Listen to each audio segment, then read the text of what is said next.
Next tonight, Ray Suarez reports on a Mideast leader rapidly raising his country's profile in the region and beyond. The Turkish Prime Minister, Recep Tayyip Erdogan, took his latest turn on the world stage this afternoon. He addressed the UN General Assembly and called for recognizing a Palestinian state. It is necessary to put pressure on Israel to achieve peace, despite what those who govern this country do, and to show them clearly they're not above the law. And one of the most important steps that needs to be taken in this regard is recognizing the just demands of the Palestinian people to be recognized as a state, and to have the representatives of the state of Palestine take their well-deserved place in this August assembly as a member of the UN. It was Erdogan's latest move in a growing effort to bolster Turkey's standing in the Middle East, and it's gotten Washington's attention. Henri Barkey is a specialist in Turkish affairs and a former State Department official in the Clinton administration. He now teaches at Lehigh University. Now you see that given that the Turks have done very well economically, they have essentially used their soft power to establish a position in the region, given that they are both a NATO country and also a country that is a candidate for the European Union, they are in an exceedingly good position. On top of that, in the region, countries like Iran, Egypt, Syria, Israel are all having their own problems, and therefore the Turks have emerged as the uncontested, if you want, regional power. Please come down and take your seat. As part of their political offensive, the Turks have broken with longtime ally Israel. Relations were strained by last year's Israeli raid on a Turkish-based aid flotilla, trying to break Israel's blockade of Gaza.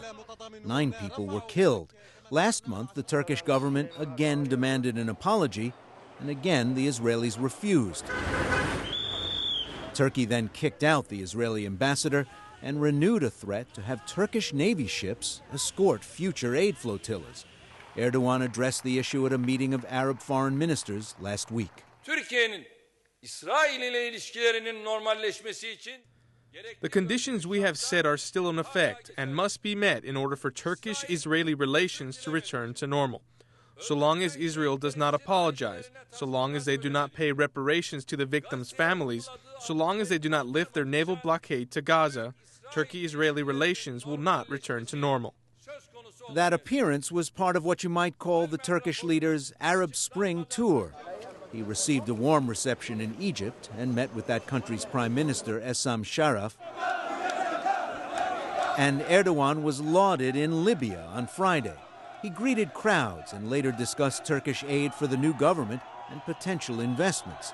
Henri Barkey says the Turkish break with Israel has greatly enhanced Ankara's influence across the region, but it does pose a risk.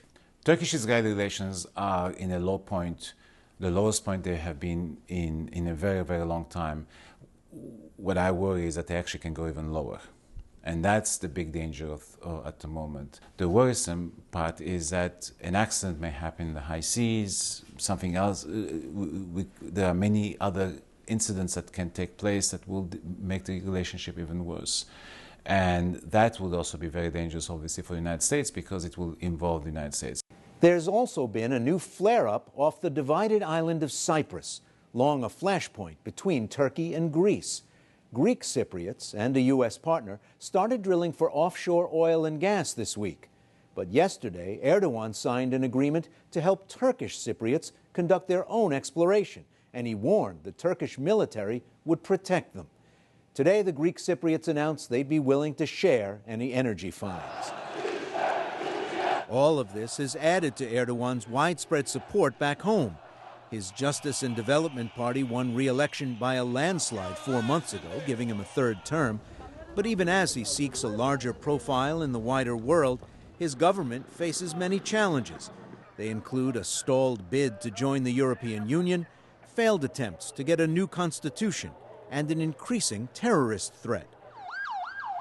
Kurdish separatists have escalated attacks in the country since July, and today they claimed responsibility for a deadly car bombing at a high school in Ankara on Tuesday.